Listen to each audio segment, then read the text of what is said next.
പരിശുദ്ധ പരമദിവ്യകാരുണ്യത്തിന് എന്നേരവും ആരാധനയും സ്തുതിയും പുകഴ്ചയും ഉണ്ടായിരിക്കട്ടെ. അനന്ത കാരുണ്യത്തിനോടമായ കർത്താവെ, ഞാൻ അങ്ങേ സ്തുതിച്ച് ആരാധിച്ച് മാത്രം അങ്ങേക്ക് നന്ദി പറയും. നിൻ്റെ കൃപകളാൽ നിറച്ച് ഞങ്ങളെ ഓരോരുത്തരെയും ശക്തിപ്പെടുത്തുന്ന അങ്ങയുടെ കാരുണ്യത്തിന് നന്ദി പറയും. വിശുദ്ധ തോമസ് അക്വീനാസിനെ പോലെ ദൈവഭക്തിയിലും തിരുസഭയോട് ചേർന്നും പരിശുദ്ധ കുർബാനയിലും അഗാധമായ സ്നേഹവും വിശ്വാസവും ഭക്തിയും ഞങ്ങൾക്ക് നൽകി അനുഗ്രഹിക്കണം. നിൻ്റെ കൃപകളാൽ നിറഞ്ഞ് എന്നെ മഹത്വപ്പെടുത്തുവാൻ തക്കവിധം ഞങ്ങൾക്ക് ആവശ്യമായ എല്ലാ അനുഗ്രഹങ്ങളും നൽകി ഞങ്ങളെ കാത്തുകൊള്ളണമേ. ഇന്നേ ദിവസത്തെ ഇതാ സമ്പൂർണ്ണമായിട്ടും നിൻ്റെ കരങ്ങളിലേക്ക് സമർപ്പിക്കും.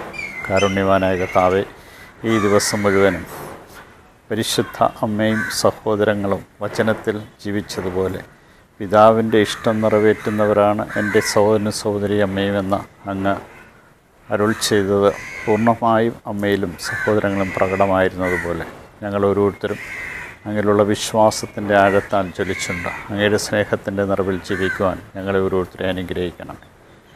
തോമസ് അക്വീനാസ് ഒരിക്കൽ ഒരു സന്യാസി പറഞ്ഞു, അതാര് കാള പറന്നു പോകുന്നു.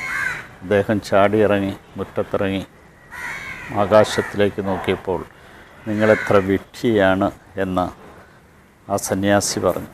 അപ്പോൾ തോമസ് അക്വീനാസ് പറഞ്ഞു, ഒരു സന്യാസി കള്ളം പറയുമെന്ന് ഒരിക്കലും ഞാൻ വിശ്വസിക്കുന്നില്ല എന്ന്.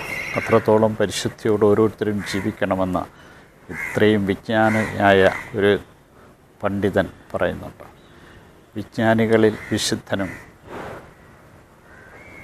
വിശുദ്ധരിൽ വിജ്ഞാനിയുമായ വിശുദ്ധ തോമസ് അക്വീനാസ് എത്രയോ ലളിതമായിട്ടുള്ള ഒരു വ്യക്തിയായിരുന്നു എന്ന് നമ്മെ ഓർമ്മിപ്പിക്കുന്നുണ്ട്. ധാരാളം പുസ്തകങ്ങൾ കുർബാനയെക്കുറിച്ച്, സഭയെക്കുറിച്ച്, പഠനങ്ങളെക്കുറിച്ച്, ദൈവശാസ്ത്രത്തെക്കുറിച്ചൊക്കെ എഴുതിയ ഒരു വ്യക്തി.